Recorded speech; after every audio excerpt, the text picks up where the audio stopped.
Hey, good morning. On this episode of Home Water Dispatch, I'm actually at the World Fisheries Congress in Seattle.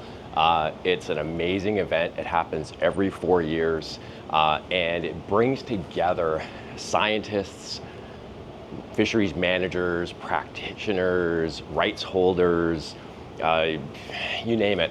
Lots of people from around the globe to talk about everything related to fish. Commercial fisheries, inclusivity in fisheries, fisheries management, fisheries policy, you name it, it is here. And it's really, there's a global representation. It's pretty amazing. Really soon, this place will be, I'm up early doing this because soon this place will be packed. There's like over 1,600 attendees, which is phenomenal. And these types of conferences is where people get together, we share ideas, we talk about challenges, we talk about opportunities, we sort of chart the future for the industry and the science and the management related to all things fish. And so I've been coming to conferences like this for, 2-3 decades. And I've been reflecting on this one a lot because of the fact that 10 years ago, at a conference like this, there might only be like one session on recreational fisheries. There might be, 10, 15 talks in one block. There's multiple sessions, like there's all these things, like this, mainly it's like beehive, lots of people running around to different talks in different disciplines. And so back in the day, maybe only one session on recreational fisheries. And I was looking through the program on the way here. I was literally blown away by the fact that every day there's sessions on recreational fisheries, some of them all day long. I think it's a representation or this realization that we're taking recreational fisheries more seriously. Back in the day, back when I started working on recreational fisheries back in like 2000, 2002, there's a really important paper by some colleagues, John Post and others, called The Invisible Collapse. And it's like how we were really ignoring how humans were having an impact on fish and aquatic ecosystems related to fishing. And we needed to do a better job of monitoring recreational fisheries, unpacking impacts, talking about the benefits. And 10, 20 years later, we're at the World Fisheries Congress where there's people from so many different countries talking about recreational fisheries. Part of it is I think we're seeing a shift in many places away from this idea that recreational fisheries, one, can't be impactful, both negatively and positively, right? There's lots of things in terms of economic benefits, health and well-being. There's a whole session here on health and well-being, thinking about how we tackle issues related to diversity, equity, and inclusion, and sexism in fisheries. We know it's there. There's a lot to unpack within this whole discipline of recreational fisheries, and that discipline has grown and grown and grown.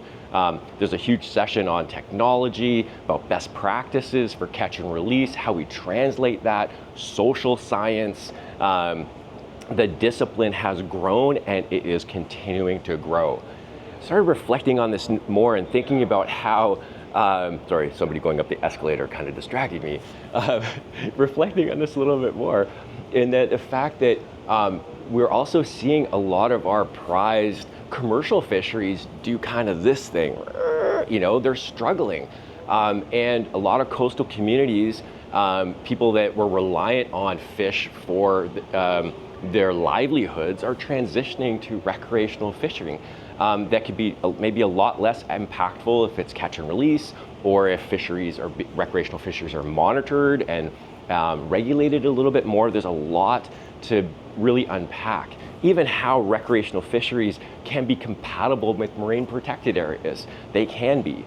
And so we have to really think about how we are moving ahead in the next 10 or 15 years, thinking about recreational fisheries as being part of the blue economy, for instance. It's something I've been reflecting on quite a bit, where a lot of the sentiments related to the blue economy have been focused on commercial fishing, offshore wind, all these other things that, and tourism. Well, recreational fishing is a huge part of tourism. It's a huge part of ecotourism. It's a huge part of mass market tourism. You know, the recreational angling industry is massive, billions of dollars a year, lots of participation, and we're starting to see participation rates in other countries grow. You know, South America, India, Australia, Africa, you know, not just the North American context where, you know, we are here in Seattle.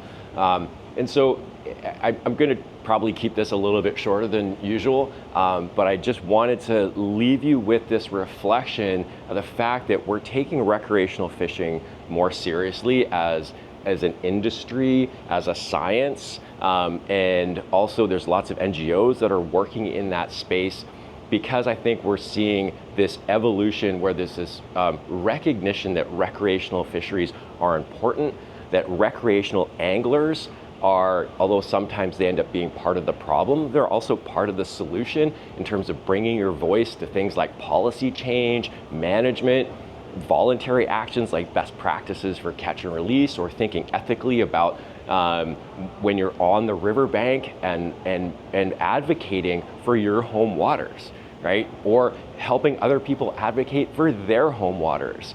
And so I've just been really reflecting on this a lot. I wanted to share this with you.